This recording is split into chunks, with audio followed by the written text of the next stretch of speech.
The earth folds and fields the thoughts we leave behind. The rain falls in love with the air. The river runs fast past this point of view. The earth is alive. The mud dries and cracks, open to possibilities.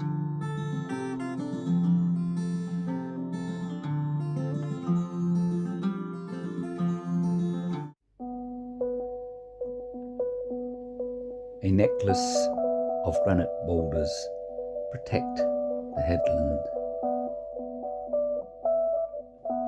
The folding blue body of the sea spreads to the horizon.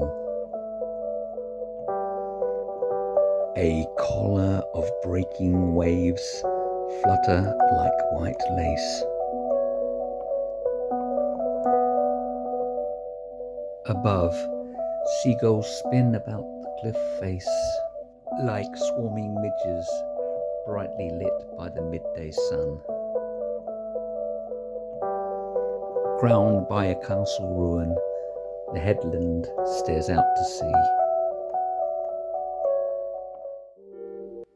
Atop the weather-beaten battlements, a young woman stands against the wind.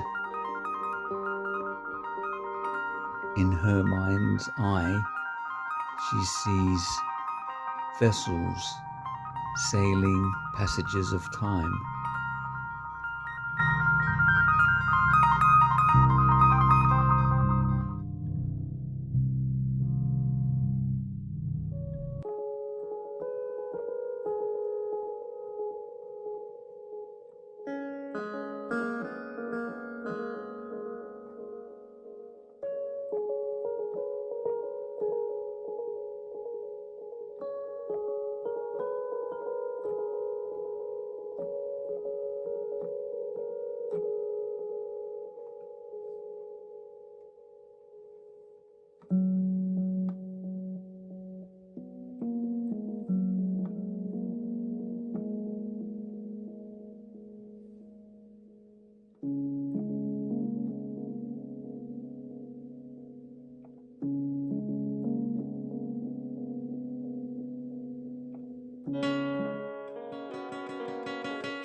Rich red begonia petals drop like drops of thicker than water blood onto fields of tangled yellow soursops, and one lilac lonely Salvation Jane. The saturated purple bruise clouded sky cries heaven's tears. Perhaps they are yours. You left so many uncried on earth. The clouds lighten and roll away. The sky sings blue again, until the next pipe tobacco soggy handkerchief cloud rolls in. And I will cry your uncried tears for another year.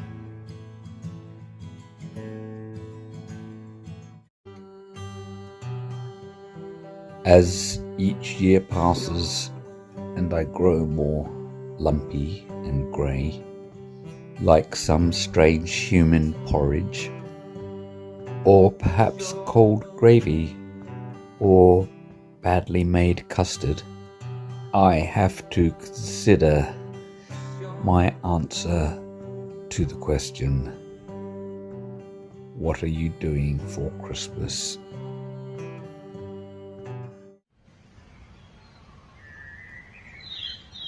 The shape of things.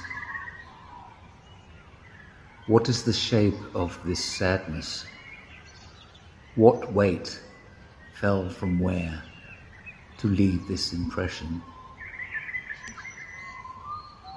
An empty depression that cracks in the sun and becomes a bog in the rain. Is it a forgotten splinter that is poisoning the blood? Or a blister on a blister on a blister? It is a pain that fills my gut and my chest, turning my neck into a swollen grub. I recognize the shape of the bug in my stomach from a tainted tornado. But this other pulsing pain in my body spreading from my core, what is it telling me to do? I don't know what it is. It feels like I dread to think.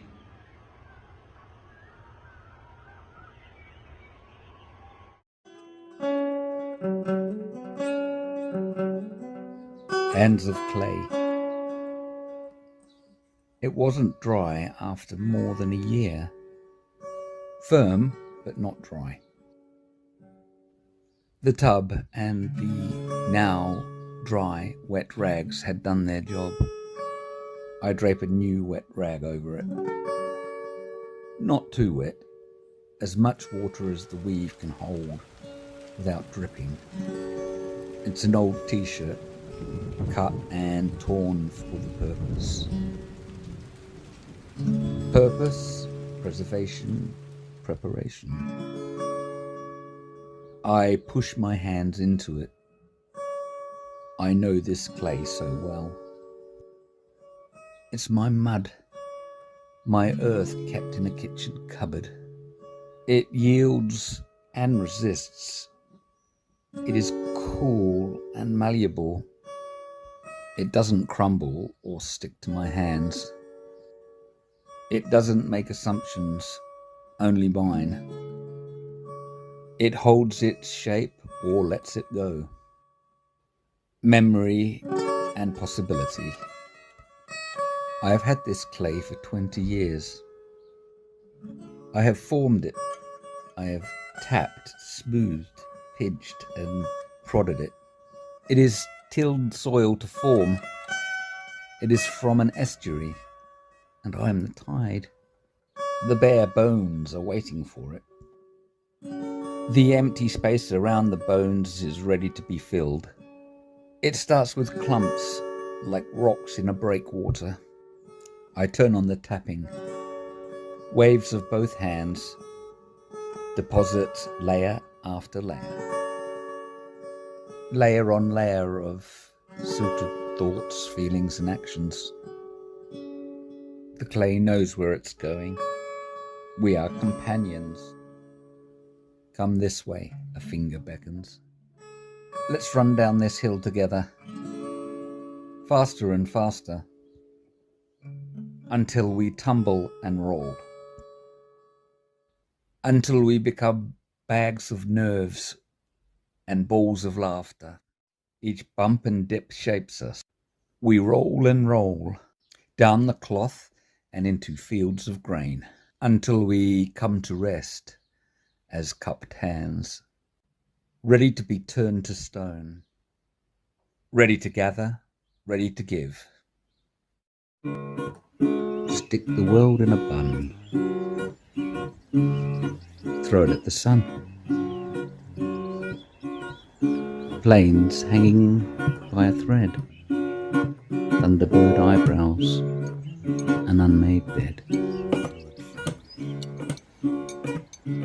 Animals in an envelope, marbles in my slipper, hazy sunshine, a sherbet dipper.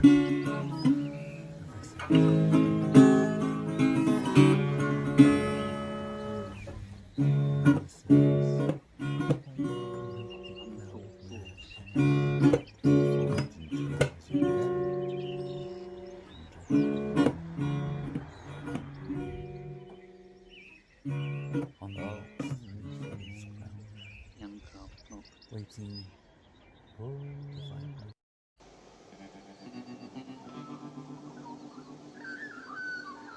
I don't feel like a someone. I don't feel anything. I am a something, a little something. I may be a weather vane spinning.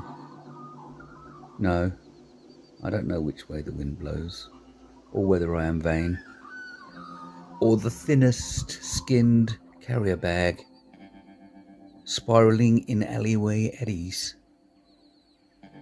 No, I'm not on film. I am more likely to be a tiny flake of skin floating in the light, or some other minute speck of spectacular nondescript something blown from pillar to post and finally settling in the middle of the road. A truck skids and I am sealed in rubber, a particulate fused in tread on the coarse surface of not the earth. Face to face, eye to eye, nose to nose, cheek to cheek, mouth to mouth, resuscitation, hand in hand, heart to heart, moment to moment, step by step, round and round. The garden. Day to day, time to time, year on year, end to end, piece by piece by piece, inch by inch, mile by mile, place to place, toe to toe, back to back. Results. Here once stood a stand of trees, a company of hornbeams, whose slender limbs sprayed out and up, forming a guard of honour for all those who passed beneath them, sheltering those who would breathe in their conversation. Felled yet healthy, they were ground into ground, sawdust to dust, leaving behind what looked like 12 unmarked and freshly dug graves.